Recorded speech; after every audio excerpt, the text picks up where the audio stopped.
सिद्धू जी नहीं कहते कि कोई आवत है कोई जावत है, जो खुल के सामने आवत है भाई आपको पता ही है कौन है।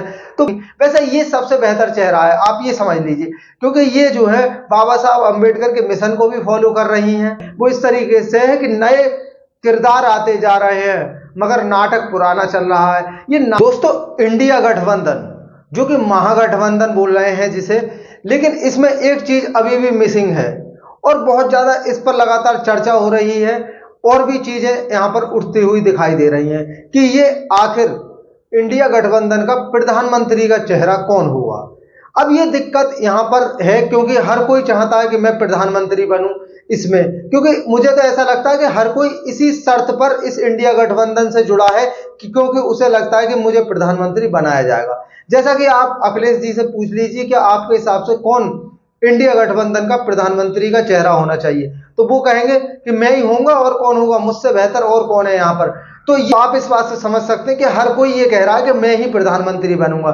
ममता बनर्जी से आप पूछ लीजिए कि आपके हिसाब से कौन प्रधानमंत्री बनना चाहिए, तो उनका भी जवाब यही होगा कि मैं ही प्रधानमंत्री बननी चाहिए और कौन होगा मुझसे बेहतर। सोनिया जी की बात की जाए तो हाँ, उनका जवाब थोड़ा सा डिफरेंट है। वो कहेंगे कि मेरे बेटे को प्रधानमंत्री बना दीजिए, और कौन प्रधानमंत्री होगा उससे बेहतर, और कौन प्रधानमंत्री होगा। तो ये एक वहम की स्थिति बनी हुई है। वैसे वहम होना भी अच्छी बात है कि वहम जो है वो आशा बंधाता है, उससे आशा बनी रहती है, इंसान आशावादी रहता है कि यार किस लिए जुड़ा हूं मैं, कि प्रधानमंत्री बनने के लिए। तो यहाँ पर एक वहम बना हुआ है जिससे आशा भी बनी हुई है कि क्योंकि आशावादी लोग, जैसे कि आशावादी अच्छा माना जाता है कि जहां पर आस है वहीं पर कुछ हो सकता है, लेकिन अगर आस ही नहीं होगी तो कुछ होने की गुंजाइश ही नहीं है।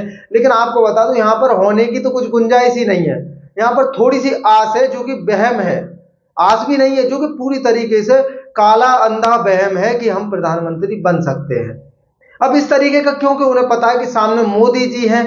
अब मोदी जी के सामने प्रधानमंत्री की बात करें तो इन्हें भी आपको पता ही है कि बेकारी है ये सब, क्योंकि उनके सामने प्रधानमंत्री जी की बात कर कौन सकता है, उनसे बेहतर प्रधानमंत्री और हो कौन सकता है। तो यहां पर आप इस बात से समझ सकते हैं कि इंडिया गठबंधन का जो है वो इस तरीके से है कि नए किरदार आते जा रहे हैं मगर नाटक पुराना चल रहा है। ये नाटक पुराना ही चलता रहेगा, क्यों?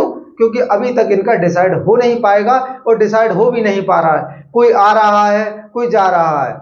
सिद्धू जी नहीं कहते कि कोई आवत है कोई जावत है, जो खुल के सामने आवत है भाई आपको पता ही है कौन है।